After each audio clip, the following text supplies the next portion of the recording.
For the first time, there is a candidate in the 6th Congressional District in Queens who is challenging the incumbent representative, Grace Meng. The challenger's name is Mel Gagarin, a Queens native who ran for city council back in 2009 and has a long career in public policy. He decided to run after the aftermath of the 2016 elections and what he says is political inaction from the Democratic Party. I think that your thought process follows what any logical person would do. They have so much money, they have so much power.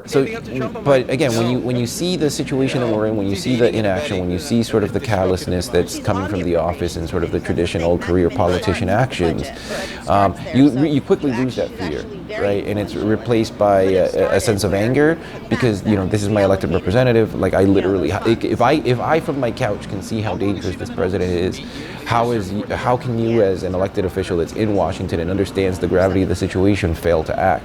One of the main ways Gagarin differentiates himself from incumbent Meng is a refusal of accepting corporate funding for his campaign.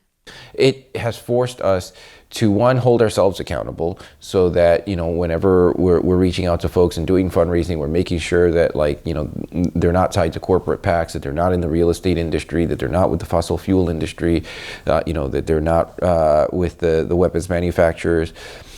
Because those are foundational beliefs of ours that we believe that we want to remain free of all of that influence. And secondly, it's because it forces us to do the extra work, right? We have to go out there, we have to talk to everybody, and that's when you really get to make those intimate connections. I mean, any voter can get a piece of mail telling you to vote for somebody, but it's a completely different experience when by the time you get that piece of mail, that candidate has been in your living room and heard the things that you cared about, was able to relate to you and talk to you about their own experiences.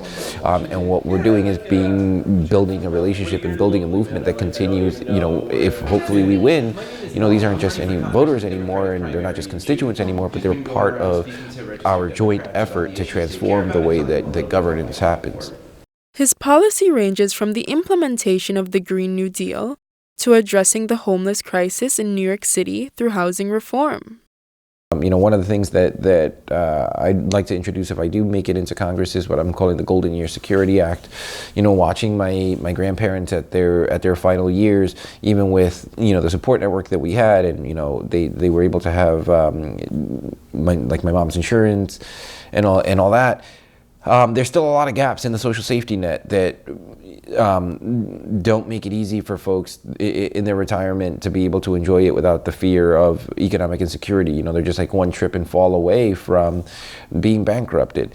He also cites his upbringing in Queens as something that distinguishes him from Meng, but also allows him to identify with the working class residents of the Queens community. I was born and raised in Queens. My father was an immigrant from the Philippines. He came over here when he was 19 years old. He had a degree in engineering, but it didn't carry over, so he essentially had to start from scratch.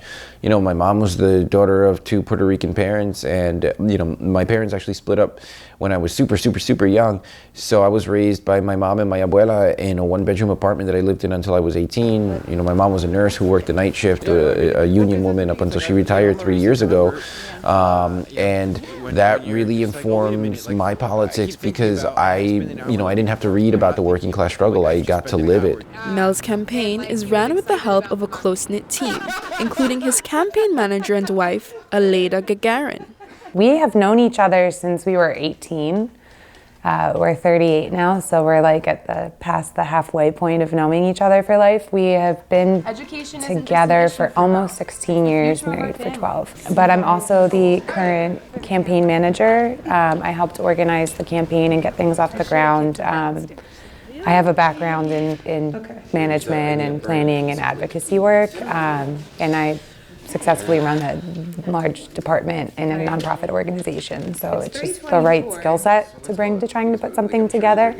And I'm also the treasurer of the campaign. Aleida talked about how it felt to be running a campaign with your husband while also having a family of 5. It's interesting. I don't know if I separate them out very well, and I don't know that I should. I think that, So I'm gonna see especially as a woman, we're taught that we have to be like this type of wife and this type of mother, right? And then you have to be this type of career woman, which is leaning into a patriarchal society, which I call bullshit on, and like this type of like a candidate's wife. But I have thoughts and feelings and opinions, and I share them publicly across all of those spectrums. The Gagarin kids, Micah, Zoe, and Sam, expressed pride in their dad's political campaign. Very cool, and I'm really proud of my dad. Yeah, I like it on all aspects. I'm proud of him because he's my dad and he's doing something he's excited for and he loves. I like it because I get to talk a lot more about political issues that he's engaging in and getting to talk with other people. I like getting to canvas. I just like all of it, and I'm really proud. I think it's really cool that he's running for Congress. This is Jendaya Mawali reporting from New York City.